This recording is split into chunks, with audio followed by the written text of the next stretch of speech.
Well, my grandfather needed a new vacuum, so we went over to the local Savers recycling center, I guess you'd call it. Picked up this mighty vacuum here. Paid $9.99 for it. Seemed to function in the store. We plugged it in, turned it on, it sucked. So I'm going to go through it and clean it up and put it in a new bag. Got some bags for 99 cents at Walmart. So for 11 bucks, it gets a fully functional vacuum with all the attachments. Let's check it out. One bone of contention that I have with Savers is they use these non-removable style labels on everything they sell. Without chemicals, there's no way to remove it without damaging or marring the surface. I don't like that. That drives me nuts. I'm going to try to find a way to get it off, but I just figured I'd point that out. Okay, got that label off nice and clean. I actually have an arsenal of chemicals and items that can be used to remove labels, depending on the specific adhesive used by the manufacturer of the label. Some can be removed with WD-40, alcohol, Windex, Simple Green, and I believe mineral oil, which is, I believe, baby oil.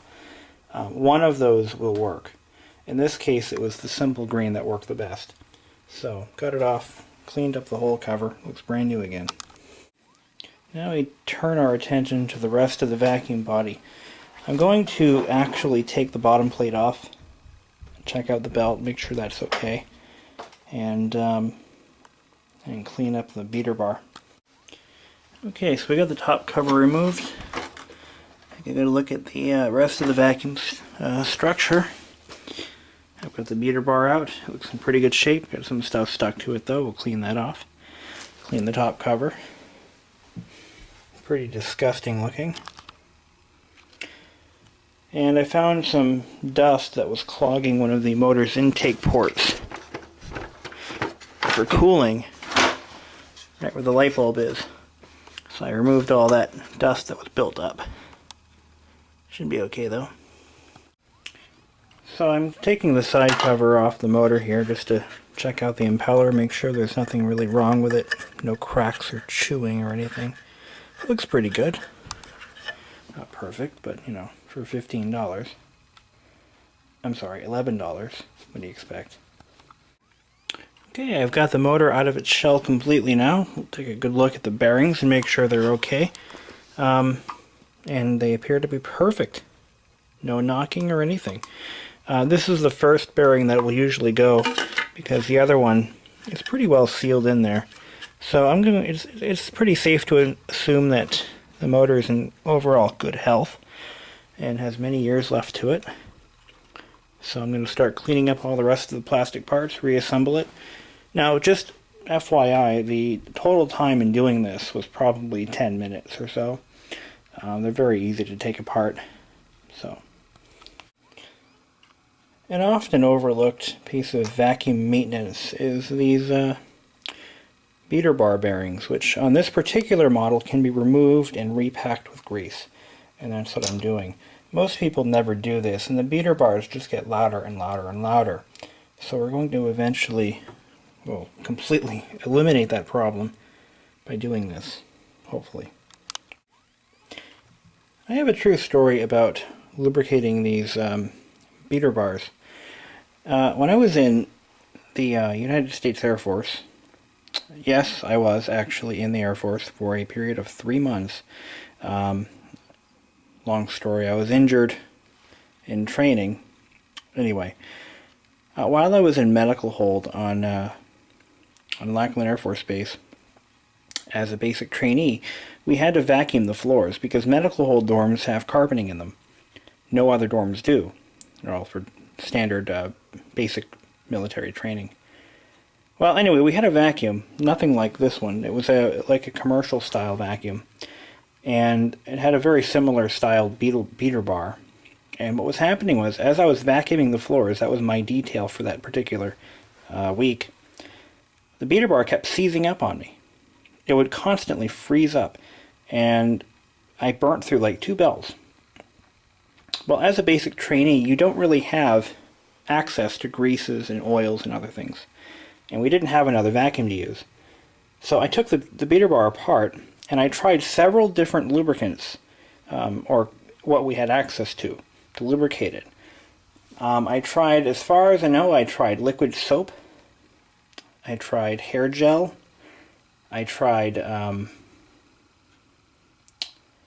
trying to think of, oh yeah, one of us had snuck in butter. Actually, I did. I snuck in some butter from the mess hall, and I think the butter is what worked. So, in a pinch, you can lubricate your beater bars with butter. Margarine works better because it's more, it's less organic. But I believe it was butter that actually worked. And that's that. So we're going to put this back together again. I got the motor back together, all cleaned up. Grease the beater bar. Moves nice and smooth now. I'm going to clean the rest of these plastics. And that, my friends, is how you take a $12 vacuum, $11 vacuum, sorry, and turn it into a brand new vacuum again.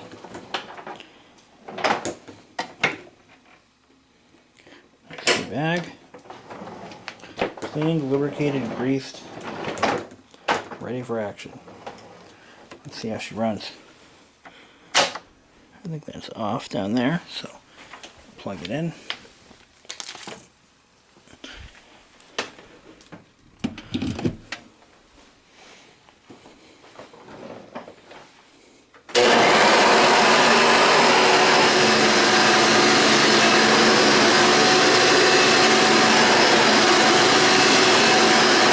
This thing really sucks.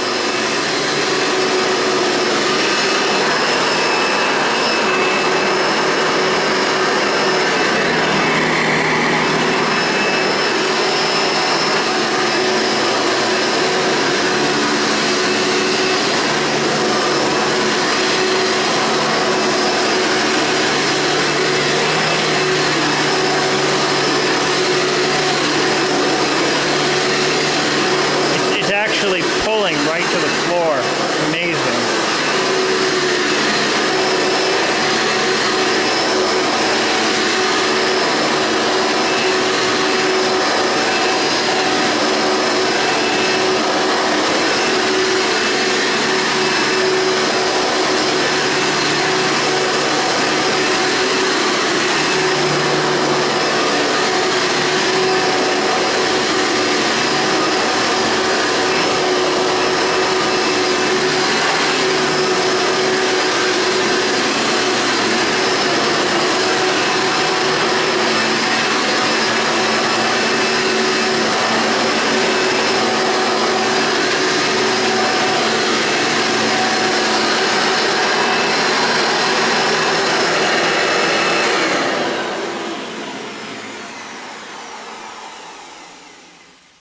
Not bad.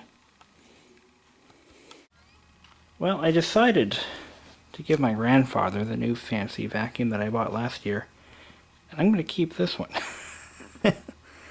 It does such a great job cleaning the floors. It actually sucks.